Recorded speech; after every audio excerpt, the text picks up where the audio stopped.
ওই ভাতিজা ঘরে কিনবে না কামিন ইজ কামিন বয় এদিকে আসো।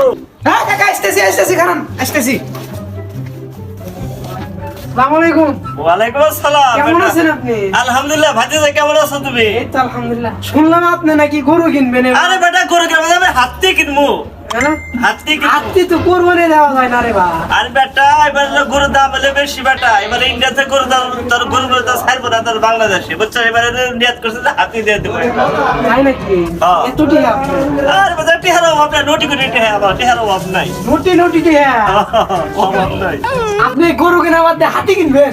হ্যাঁ? আপনার এত টাকা হইছে? এত? দেখুন নে। এতবার তোমার আসপর্দা, তুমি আমার মানির লোকে, তুমি মানির লোকে জ্ঞান লোকে তুমি এত কি করে? আপনি গরু কেনা বাদ দিয়ে হাতি কিনবেন না? দেখুন নি আমরা দেখবেন নাকি চাই আপনি গরু কেনেন না হাতি কেনেন? একটা ছাগল এবারে কিনবেন নাকি পারবেন নি না? কি করলি তুই?